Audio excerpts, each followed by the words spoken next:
The frigid voice cut through the air, sharp as a December gust, devoid of warmth. Ethan, sign it. I slowly opened my eyes, a face of breathtaking beauty swimming into view. Her hair, a dark cascade, framed skin as flawless as fresh snow.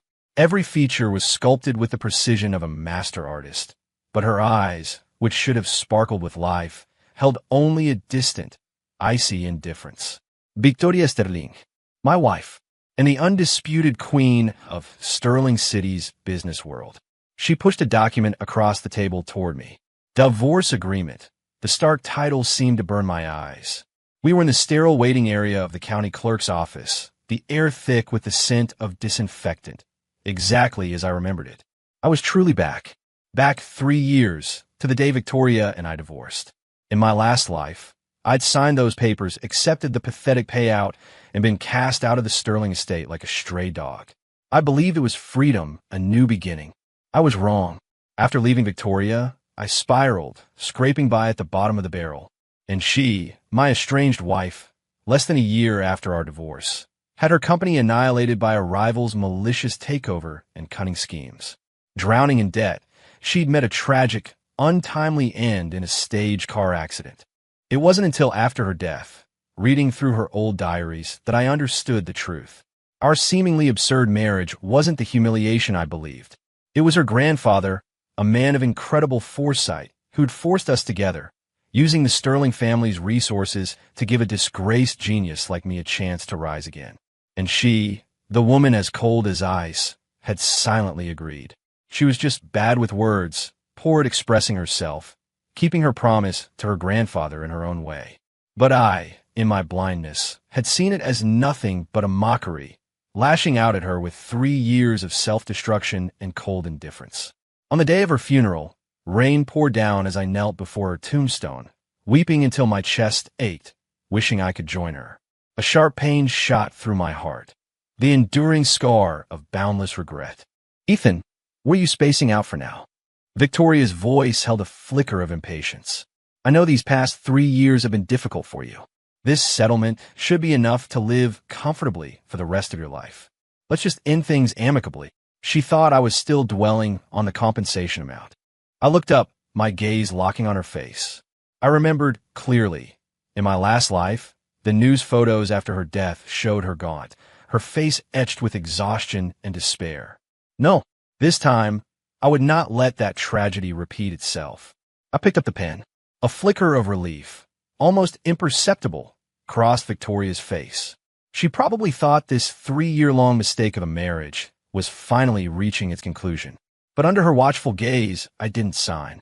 Instead, I took the divorce papers and, from the center, slowly, deliberately ripped them into shreds. Rip! The sharp tearing sound echoed unnaturally loud in the quiet office. Victoria's icy mask finally fractured. She stared at me, her eyes wide with shock and confusion. Ethan, what is the meaning of this? It means I tossed the shredded paper into a nearby wastebasket, leaning back in my chair, meeting her gaze, speaking each word with defiant clarity. I'm not divorcing you. The air in the room seemed to solidify. Victoria had likely never imagined that I, who usually cowered before her and barely dared to raise my voice, would pull such a stunt. Her beautiful eyes narrowed slightly, scrutinizing me as if I were a complete stranger. What game are you playing? Do you want more money? Her voice was colder than before. Ethan, don't push your luck. My patience is limited.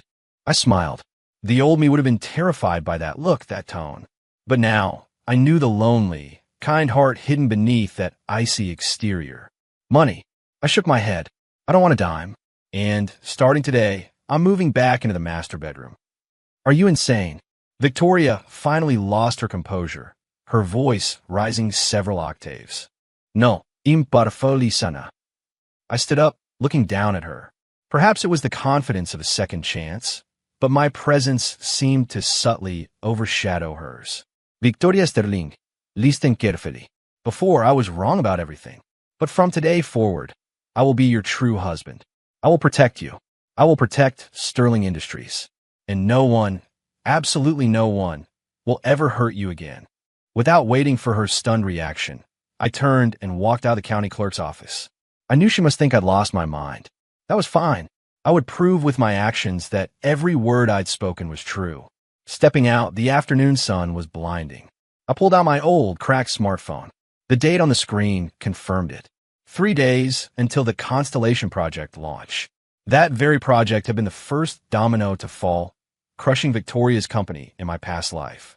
I drove back to our home, Victoria's penthouse condo in downtown Sterling City. Calling it a home felt wrong. It was more like a desolate hotel. For 3 years, she occupied the master suite, and I the guest bedroom. Aside from the cleaning service that came daily, most of the time, I was the only soul in that sprawling, several thousand square foot apartment. I pushed open the door to the master suite. Victoria's cool, subtle fragrance filled the air. Everything was just as I remembered it from the countless times I'd crept in after her death. I didn't touch any of her belongings. I simply moved my own meager possessions, a few cheap t-shirts and jeans, into the cavernous, empty closet. With that done, I walked into the bathroom, looking at my reflection.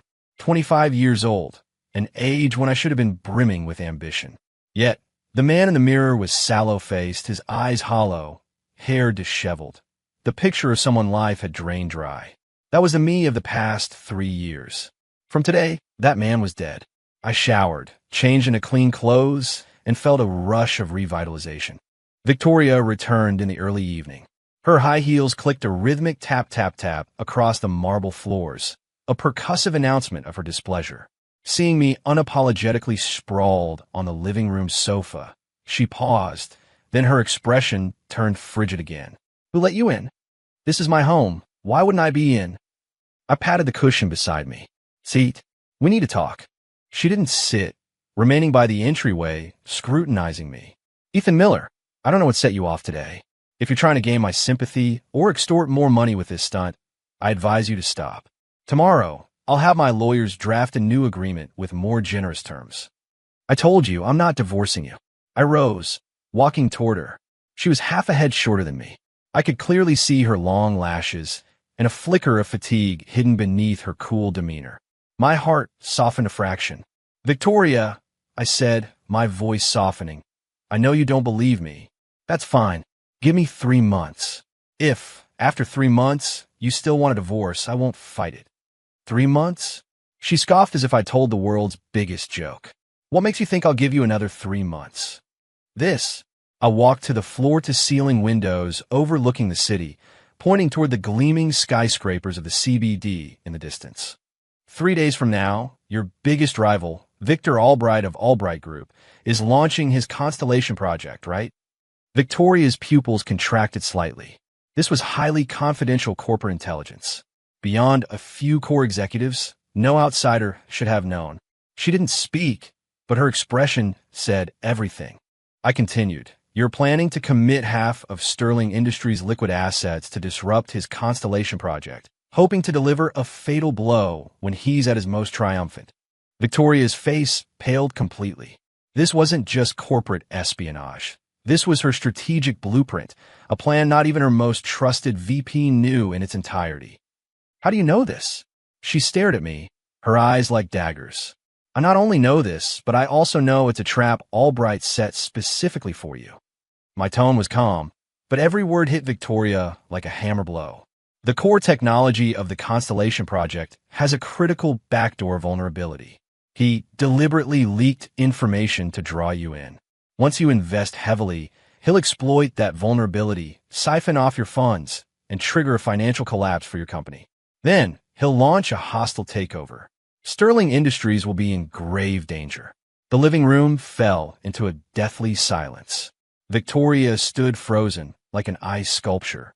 I knew my words had impacted her profoundly. This transcended business intelligence. It felt more like a prophecy. After a long moment, she found her voice, though it still trembled slightly. Do you have any proof? I have no proof, I admitted, meeting her gaze. But in 3 days, the truth will confirm everything I've said. What if this is just a made-up lie to delay the divorce? Her eyes were filled with struggle and doubt. If I'm lying, in 3 days, I'll walk away with nothing and never appear before you again. I paused, then added, and I have a way.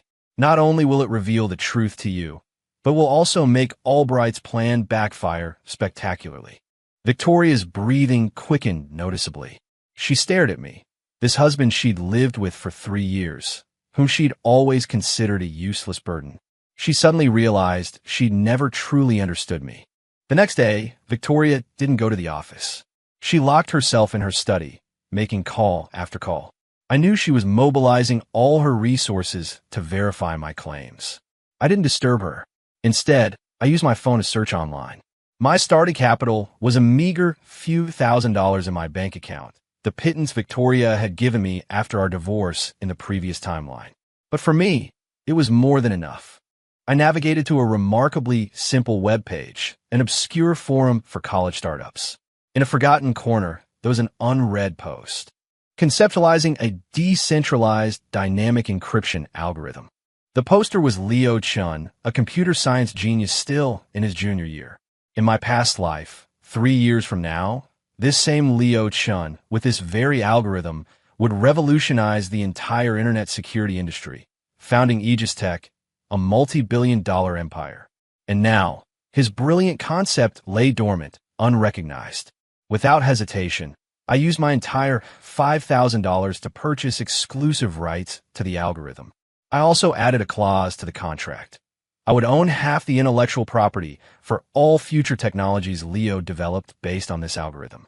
Leo, at the time, was desperate for project funding. $5,000 was a lifeline. He signed almost without a second thought. He had no idea he was signing away half of his future. After that was done, I went into the kitchen and started cooking. The only skill I'd honed during my 3 years of aimless living was a surprisingly decent knack for cooking.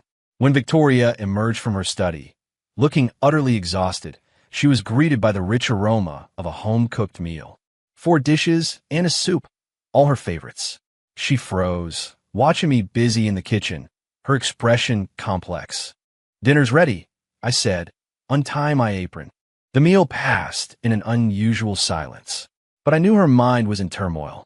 She'd spent the entire day searching, finding no credible information about any vulnerabilities in the Constellation project.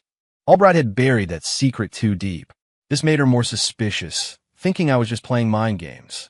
Yet my certainty prevented her from dismissing it entirely. After all, the fate of Sterling Industries hung in the balance.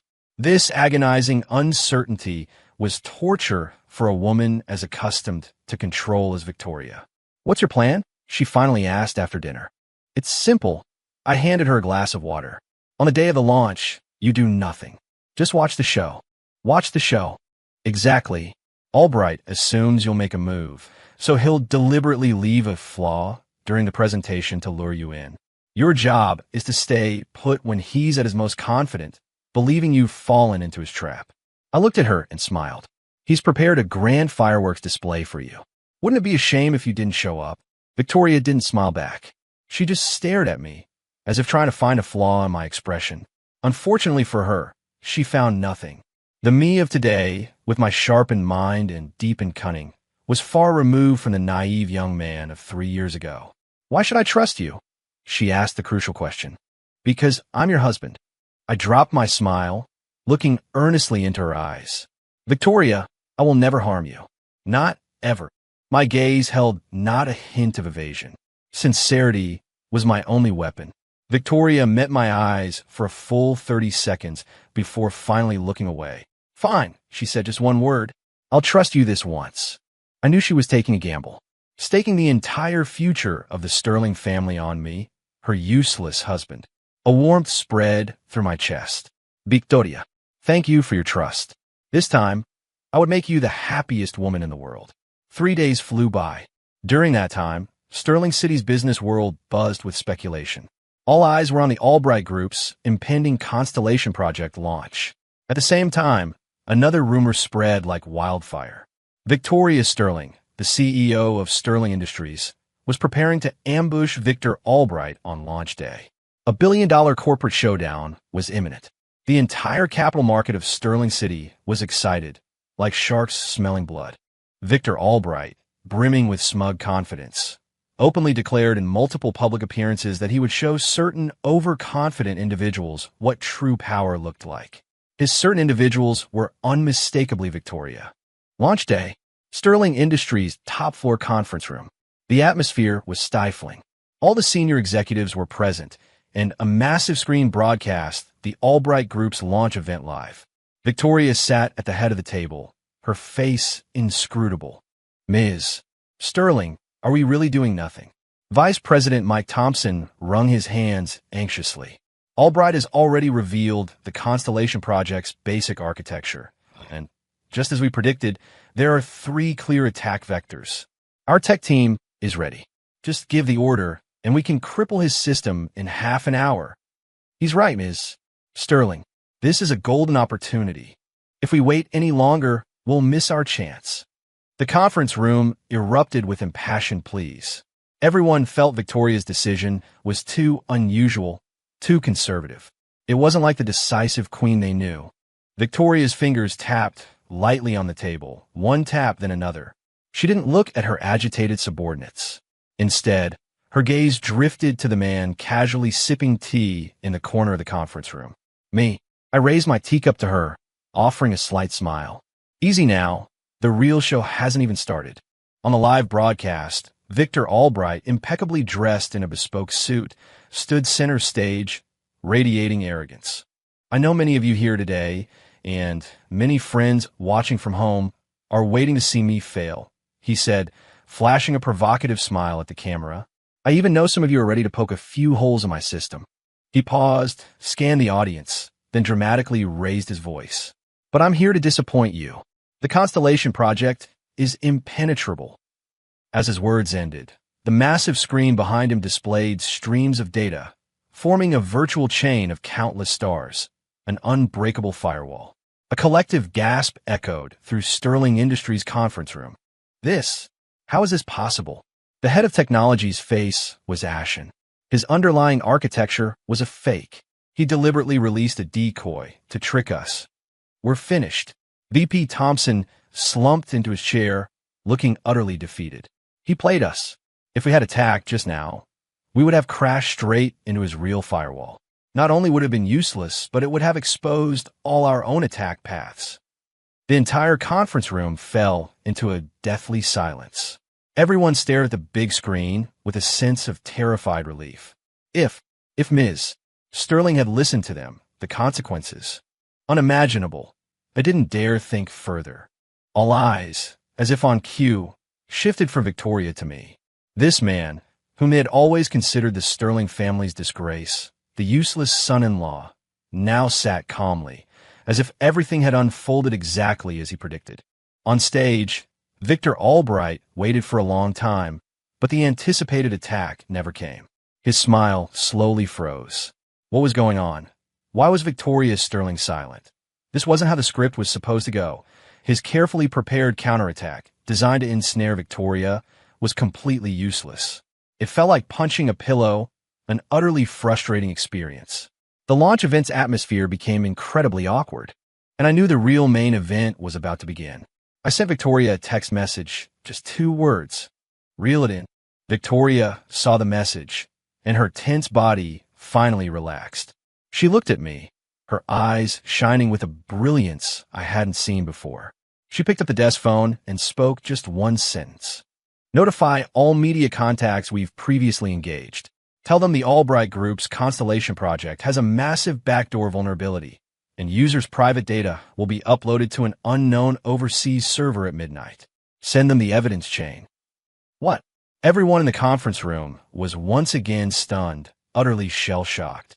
Evidence chain. Where did we get an evidence chain? However, before they could even process the thought, Victoria had already hung up. She stood, walked toward me, and for the first time, actively extended her hand. Ethan, thank you. Her voice held a tremor she herself hadn't noticed. I took her hand. Her hand was cool and soft. I told you I'd protect you, I said, looking at her earnestly. 30 minutes later, the entire internet exploded. Shocking scandal. Albright Group's Constellation Project exposed for fatal backdoor, billions of users' privacy at risk. Irrefutable evidence. In-depth tech analysis points to Constellation data flowing to mysterious overseas servers. Where's the business ethics? Victor Albright, accused of user data theft, faces massive fines and criminal charges. Scathing news reports, accompanied by detailed technical analysis, spread like wildfire across major news portals and social media platforms. The so-called evidence chain was, of course, provided by me. The algorithm concept I'd acquired from Leo Chun contained an advanced network data tracking model. While still rough, it was more than sufficient to uncover Albright's hidden vulnerability in the Constellation project.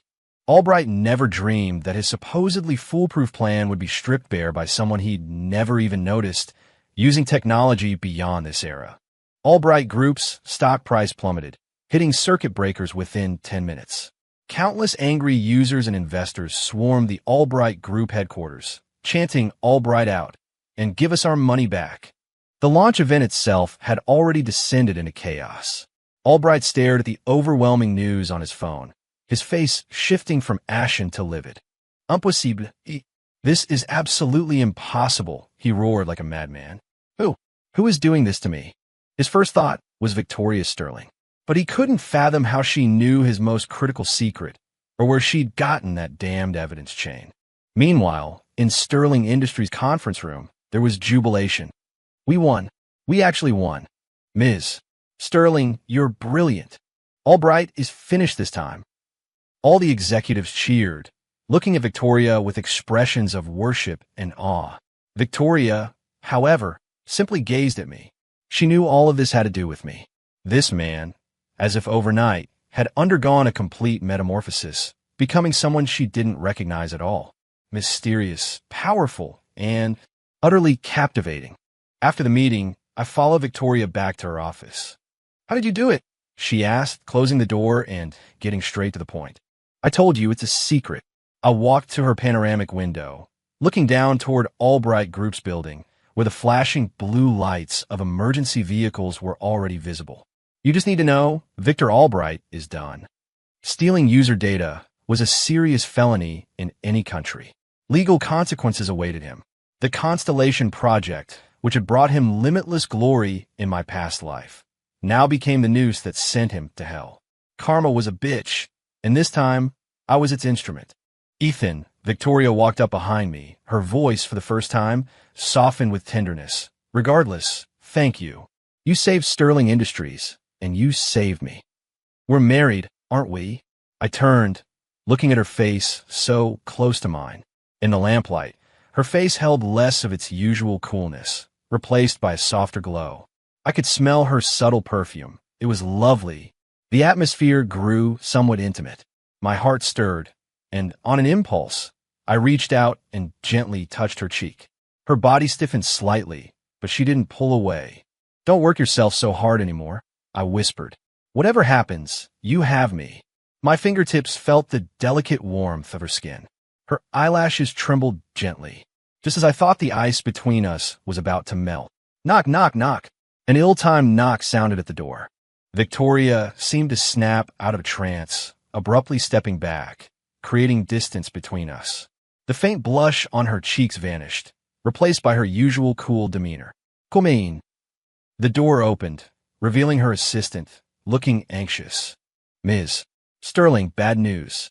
Your mother just called and said you and Mr. Miller absolutely must come to the old family estate for dinner tonight." The assistant paused noticeably when mentioning me, her eyes filled with thinly veiled contempt. Clearly, Victoria hadn't publicized my role in saving the company. In everyone's eyes, I was still the useless burden. I didn't care, but I knew this dinner wouldn't be pleasant. Victoria's mother, Jessica Sterling, had always disliked me, believing I was a stain on her perfect daughter. This dinner, I suspected, was a planned ambush specifically for me. The Sterling family's old estate was nestled in an exclusive hillside community on the west side of Sterling City. A 3-story European-style villa blazing with lights. As Victoria's car and mine pulled up, we saw an elegant, distinguished woman waiting anxiously by the door. This was my mother-in-law, Jessica Sterling. Seeing Victoria step out, Jessica immediately rushed forward, took her hand, her face etched with concern. "Tori, my dear, you've suffered so much. That Victor Albright is an animal. Thank goodness you're all right. She didn't spare me a glance, as if I were invisible. Victoria gently withdrew her hand, saying calmly, Mom, let's go in. Yes, let's go in quickly. Jessica tugged her daughter inside. After 2 steps, she seemed to just notice me, glancing back with an unkind tone. What are you standing around for? No common sense at all. Accustomed to such treatment, I followed them in. In the living room, beside my father-in-law, Richard Sterling, sat a slick-haired young man. Brandon Sterling, Victoria's cousin, and the marketing director of Sterling Industries. An arrogant fool with more ambition than talent, who, leveraging his family connections, had often abused his power within the company. In my last life, it was he who had colluded with Albright, selling off core company secrets.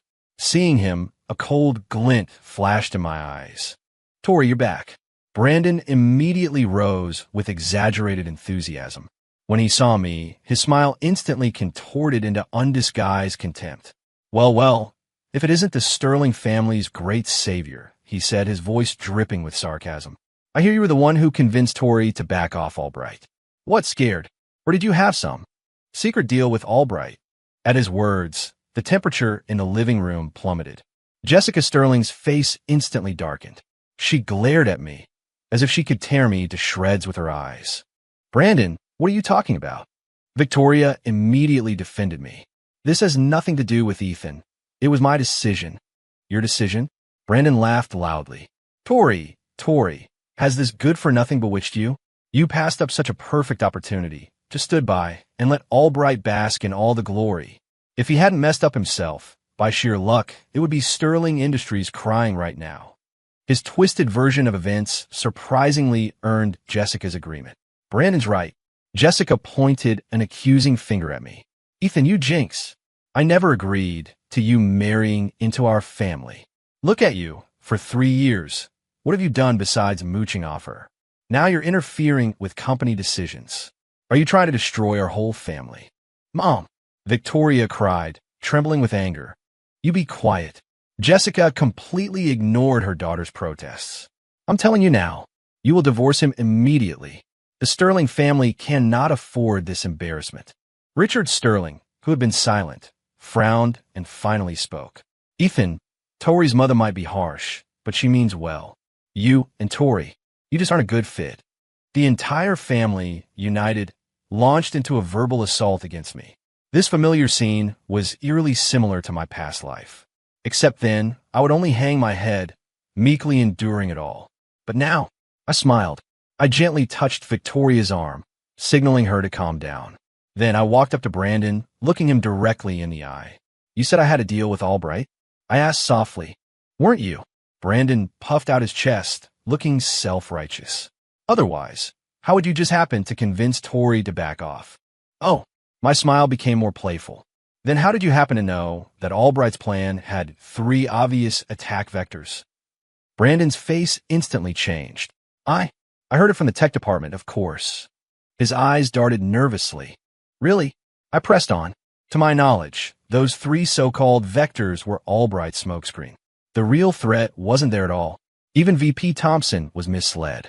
For a marketing director, your information seems unusually accurate. You're slandering me. Cold sweat beaded on Brandon's forehead. Whether I'm slandering you or not, you know in your heart. I leaned closer to his ear, speaking in a voice only we could hear. That villa you just bought on the west side, nice renovation, wasn't it? And that transfer you received from a Swiss bank last month, did you enjoy spending it?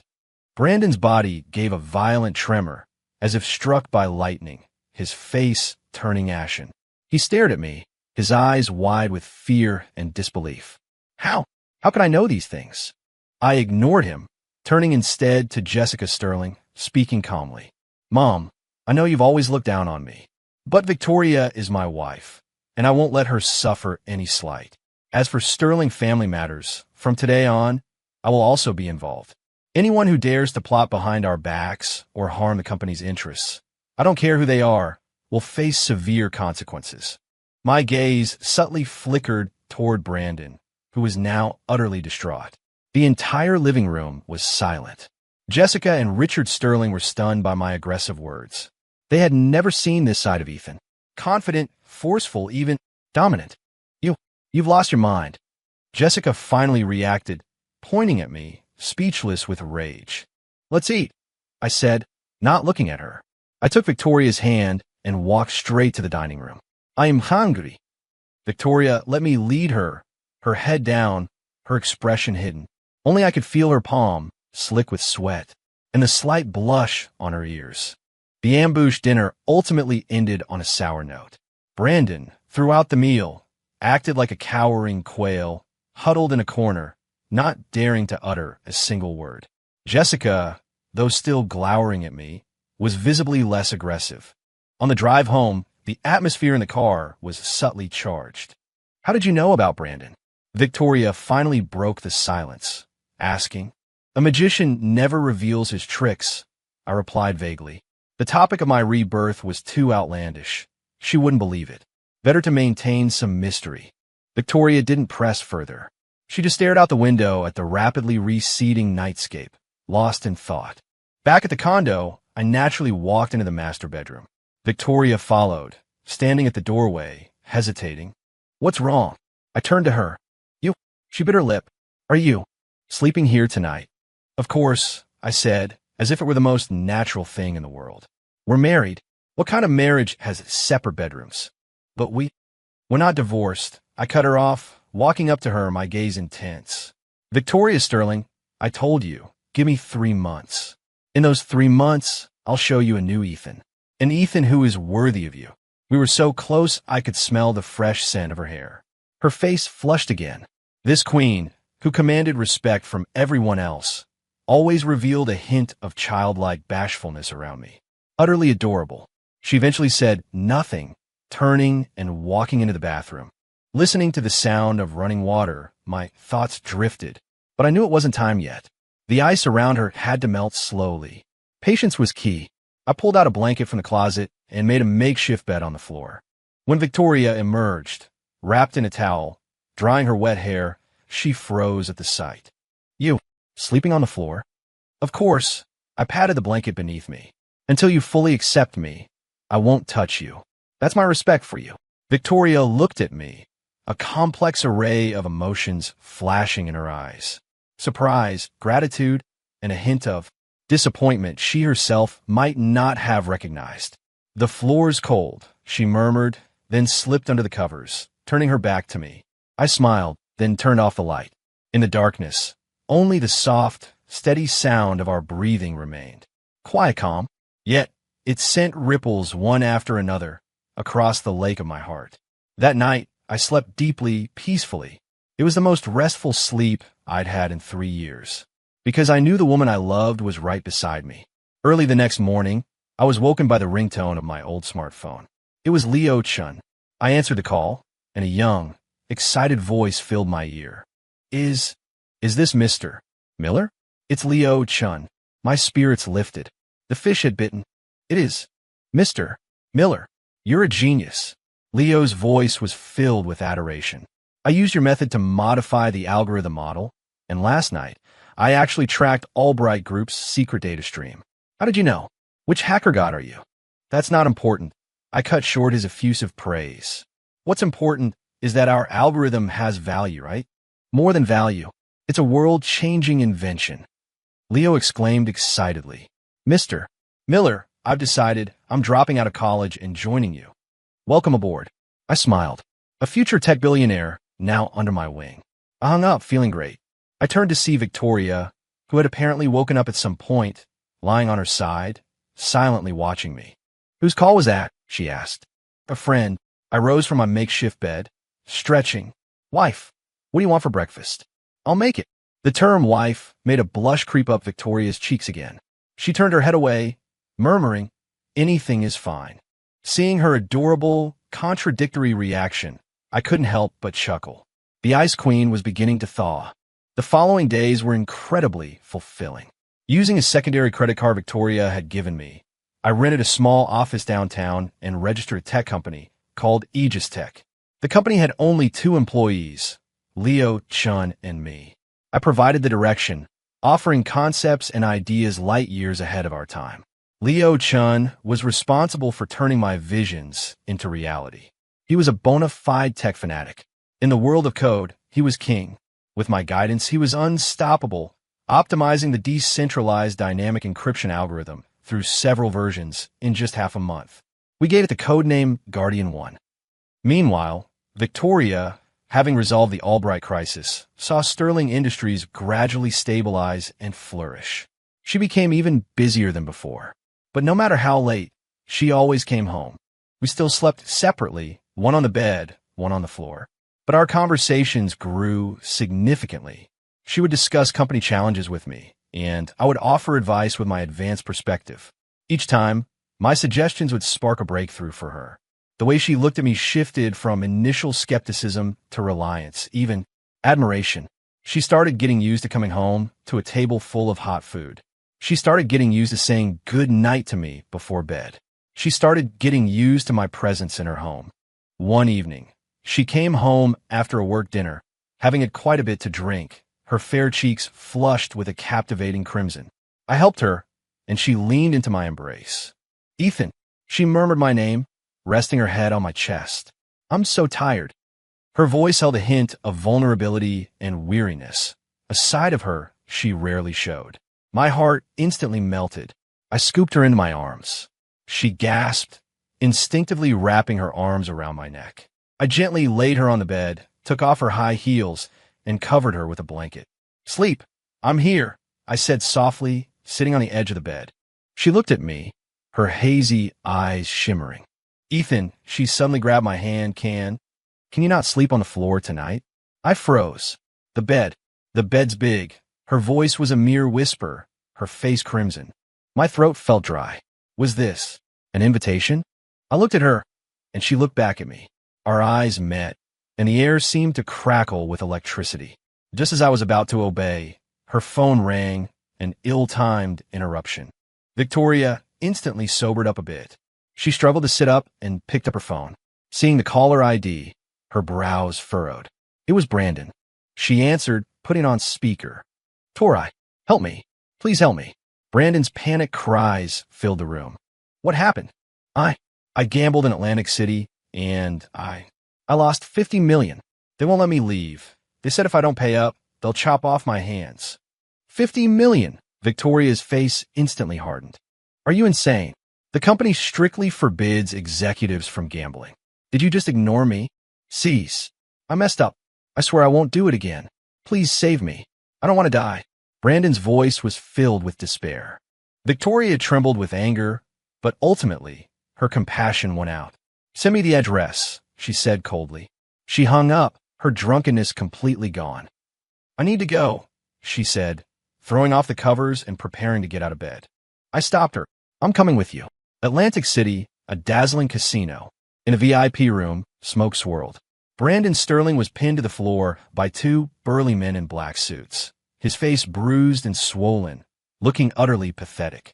Sitting opposite him on a sofa was a middle-aged man in a loud floral shirt and a thick gold chain, idly picking his teeth. He was the boss here, Duke Rodriguez. Mr. Sterling, what's your decision? Duke spat out his toothpick, a mirthless smile on his face. $50 million. Either the money or your hands. Duke Rodriguez plays fair. Duke, the money. My sister is bringing it right away. Please, just give me a little more time. Brandon was terrified out of his wits. Your sister? Victoria Sterling of Sterling Industries? Duke narrowed his eyes. I like to see what kind of big shot can just casually cough up $50 million in cash. Just as he finished speaking, the door to the private room opened. Victoria and I walked in. Seeing Victoria, Duke's eyes lit up. He'd been in a nightlife scene for years, seen all kinds of beautiful women. But a woman like Victoria, with her stunning looks and cool demeanor, was a rare find. Tisk, truly a beauty to behold. Duke's gaze raked over Victoria brazenly. Ms. Sterling, a pleasure. Victoria frowned in disgust, saying coldly, How much does my brother owe you? I'll pay it. Let him go. No problem, no problem. Duke clapped his hands. $50 million, plus a little interest. Let's round it up to $60 million. Pay up, and you can take him right away. A blatant rip-off. Victoria's face hardened. This is robbery. Ms. Sterling, that's not fair to say. Duke's expression turned cold. Casinos have rules. Debts must be paid. If you don't want to pay, that's fine. He glanced at one of the burly men, who understood, pulling out a gleaming machete from his waistband. Ah! Brandon screamed in terror. Stop! Victoria immediately said. I'll pay. That's more like it. Duke smiled again, his gaze shifting to me, tinged with disdain. And who's this? He's my husband. Before Victoria could speak, I interjected. Husband. Duke paused, then burst into laughter. Ha ha ha. Ms. Sterling, you have rather unusual taste. You pick yourself a pretty boy. In his eyes, I, dressed in casual clothes, standing next to Victoria, was like a toad next to a swan. I ignored his mockery, simply stating calmly, 60 million is too much. He only lost 50 million. We'll pay 50 million. Listen, punk, who the hell do you think you are? One of Duke's henchmen pointed a finger at my nose. Is this your place to talk? Slap. A crisp sound. That henchman flew backward from my slap, hitting the wall, bleeding from his nose and mouth, and slumped unconscious. The entire room fell silent. Everyone stared at me, dumbfounded. No one had expected this seemingly soft-spoken pretty boy to be so vicious. Duke's smile froze on his face. The remaining bodyguards immediately surrounded me, glaring menacingly. Victoria was also stunned. She tugged at my sleeve, signaling me not to be impulsive. I gave her a reassuring look. Then I pulled out a chair, sat down boldly, and crossed my legs. Duke, right? I looked at him, speaking calmly. In this line of work, it's about rules, and it's about power. Today, I'm going to talk to you about rules. I pulled out my phone from my pocket, opened a video, and tossed it onto the table. The video showed Duke and a public official engaging in a bribery transaction at an exclusive club. The visuals were clear, the audio unmistakable. Duke's face instantly went ashen. Who are you? He stammered, his voice trembling. That video alone was enough to send him to prison for life. Who I am isn't important, I said, retrieving my phone. What's important is, now, can we have a proper discussion? Cold sweat streamed down Duke's forehead. He looked at me, his eyes filled with terror. This young man was absolutely no pretty boy. He was the devil. Yes, yes. Duke nodded frantically. Mr. Miller, you name it, how do we talk? It's simple. I raised a finger. First, my brother-in-law's debt is wiped clean. No problem.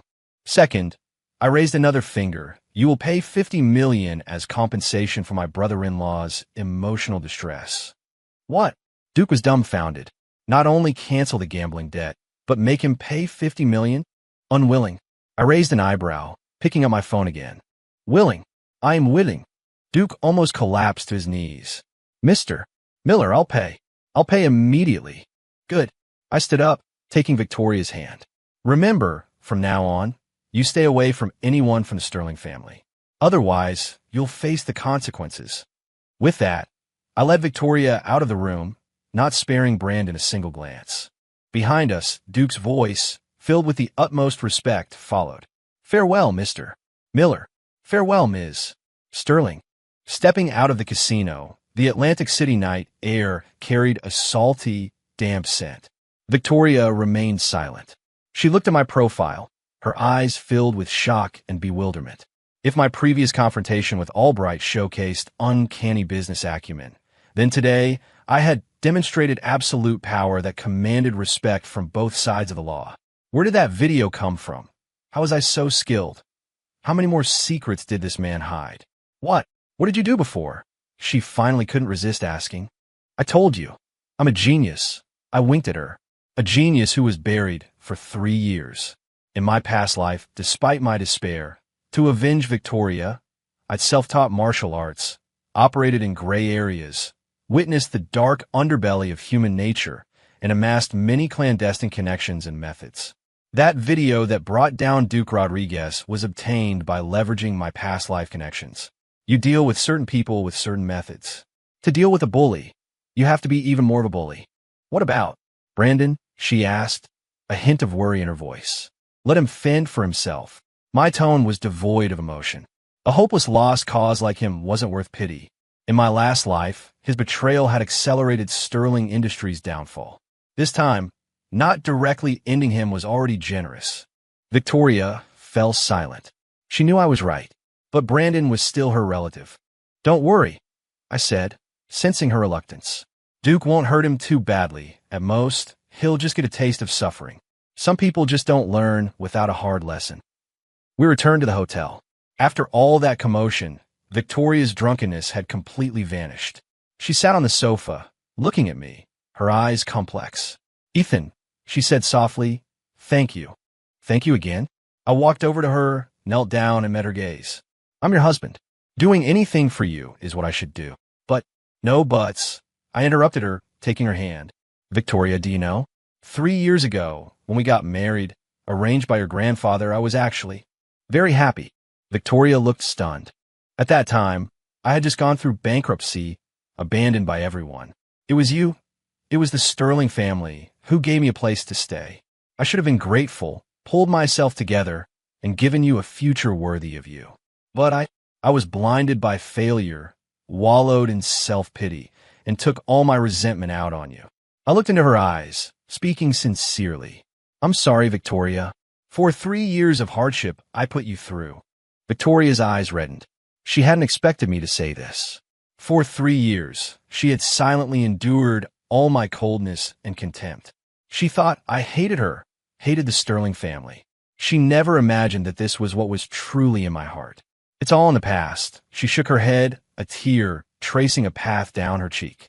I reached out and gently wiped away her tear. Yes, it's all in the past. I stood up, embracing her. From now on, no more. I will give you the best of everything in the world. This time, she didn't push me away. Instead, she wrapped her arms tightly around my waist. She buried her face in my chest, and the long-suppressed emotions and grievances finally erupted. Her shoulders trembled slightly. I could feel my chest becoming damp with her tears. I said nothing, just held her quietly, gently patting her back. I knew, from this moment, the Ice Queen had truly begun to melt for me. After returning from Atlantic City, my relationship with Victoria underwent a qualitative change. Though we still slept in separate beds, the way she looked at me was entirely different. It was a gaze filled with affection and reliance. She was no longer the aloof Ice Queen, but a woman willing to reveal all her vulnerabilities and tenderness to me. And my company, Aegis Tech, was growing rapidly. The Guardian 1 algorithm, meticulously optimized by Leo Chunde and Knight, was nearing perfection. I decided it was time to let it shock the world. My first chosen partner was Victoria's Sterling Industries. You mean, you want to give us this security algorithm powerful enough to disrupt the entire industry for free? In Victoria's office, she looked at the partnership agreement I'd presented, her face incredulous. Not for free. I shook my head. It's an equity stake. I want to exchange the Guardian 1 technology for a 10% share of Sterling Industries. Victoria gasped. Sterling Industries was worth billions. 10% equity was hundreds of millions. Exchanging an algorithm for hundreds of millions in shares. It sounded like a fantasy. But Victoria knew this algorithm was worth that price. Perhaps even far more. With it, all of Sterling Industries' internet products would have the world's top-tier security protection. The sheer allure of absolute security alone would be enough to significantly boost their market share. Not to mention, the algorithm itself could be licensed to other companies, bringing in endless revenue. Why? Why would you do this? She looked at me, perplexed. You could easily use it to build an empire far larger than Sterling Industries. Because you're my wife, I said, as if it were the most obvious thing in the world. What's mine is yours. There's no separation between us. Victoria's heart was deeply touched. Hundreds of millions in assets, and he offered them without batting an eye. There was no man in the world who loved her more. Ethan, her voice was choked with emotion. All right, no more sentimentality. I gently pinched her cheek. Go ahead and sign, my CEO, Sterling. Once you sign, I'll be your second largest shareholder. Then I can rightfully sit next to you at board meetings. I made her laugh. She wiped a tear from her eye, picked up the pen, and solemnly signed her name on the agreement. From this moment on, our destinies were truly, inextricably linked. When the news broke, the entire Sterling City business world was shaken once again. Everyone's jaws dropped. That useless son-in-law of the Sterling family was the mysterious boss of Aegis Tech. The freeloader everyone had mocked for 3 years had transformed into the second largest shareholder of Sterling Industries. It was more bizarre than fiction. And my mother-in-law, Jessica Sterling, upon hearing the news, promptly fainted at home. When she woke up, the first thing she did was call me. On the phone, she used a tone of humility and flattery I'd never heard from her, pleading that I must come home for dinner with Victoria. I knew my moment of vindication had finally arrived. This family dinner was a world apart from the last. Jessica Sterling's eyes blazed with warmth toward me. She personally served me soup and dishes, asking about my well-being, treating me better than her own son. Ethan, my dear, I was wrong before. I was blind and foolish. Please don't hold it against me. We're family. No need for formalities. Here, have more of this. It's good for you. And Brandon, who had once heaped scorn upon me, now stood in the corner like a misbehaving schoolboy, not even worthy of a seat at the table.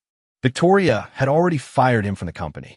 Looking at my mother-in-law's face, etched with sycophantic smiles, my heart remained unfazed. Everything I had done was never to prove anything to them. I simply wanted to protect my woman. Mom, I said, putting down my chopsticks, speaking calmly. Let bygones be bygones. I only have one request. Name it, name it. 100 requests. Jessica quickly replied. From now on, treat Victoria well. I looked at her, speaking each word distinctly. She is not only the CEO of Sterling Industries, but also your daughter and my wife. I did not wish to see her suffer any grievance again, whether from outsiders or family. My words made Jessica Sterling's smile freeze. She knew I was sending a warning. Of course, she nodded vigorously, promising. I said nothing more, just quietly added a piece of her favorite dish to Victoria's plate. Victoria looked at me, her eyes sparkling, full of adoration. With all internal and external conflicts resolved, Victoria's and my life finally settled into a rhythm. Aegis Tech, bolstered by Sterling Industries, soared. The Guardian 1 algorithm became the coveted prize for every tech company worldwide. I, Ethan Miller, transformed from a useless son-in-law into a globally recognized tech mogul. But none of that mattered to me. All that mattered was the ice queen beside me, who had now completely melted. She would quietly bring me a hot coffee while I worked. She would clumsily massage my shoulders when I was tired. She would cling to me like a little girl, asking me to tell her stories of my past. I knew the time was right. Today was our 3rd wedding anniversary. I hadn't told her. I just went home from work as usual and cooked dinner. After dinner, I led her to the balcony. Close your eyes, I said mysteriously. She obediently closed them. I reached behind me, pulled out a small box, and opened it. Inside was a diamond ring I had personally designed. Okay, you can open them now. She opened her eyes, and the moment she saw the ring, she gasped, covering her mouth, her eyes brimming with surprise and emotion. I knelt on one knee, looking up at her. Ms. Victoria Sterling, I said, gazing at her lovingly. 3 years ago, I couldn't give you a proper wedding. For 3 years, I caused you endless pain. Today, I want to propose to you again. Will you marry me? Marry me, Ethan Miller, a man who once had nothing, but who will love and protect you with his life. Tears streamed from her eyes like pearls from a broken string. She choked, unable to speak, only nodding vigorously again and again. I smiled and slowly, gently, slid the ring onto her ring finger. A perfect fit. I stood up, pulled her into my embrace, and kissed her deeply. This kiss held no lust, only an unyielding, profound love. After a long moment, our lips parted. She rested in my arms, breathless, her face flushed. We haven't finished one thing, she suddenly said. What thing? 3 months ago, someone promised me that if, after 3 months, I still wanted a divorce, he wouldn't fight it.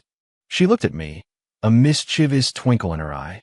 I paused and realized the 3-month deadline had long passed. So, CEO Sterling, do you still want a divorce? I asked, playing along. Yes, she declared emphatically. My heart tightened. But she paused and stood on tiptoes and pecked my lips gently. Divorce, then remarry. This time, I want the biggest wedding in the world. I looked at her playful expression, and the love in my heart erupted like a volcano. I laughed, scooped her up, and spun her around on the balcony. Yes, anything you want. My queen. Her laughter, like the chime of silver bells, echoed in the night sky. The clear moonlight bathed us, as if adorning us with a sacred wedding veil. I knew this was just the beginning of our happiness. The future was still long, but as long as she was by my side, whether the road ahead was smooth or thorny, I had the confidence to walk it together, because I was reborn to protect her,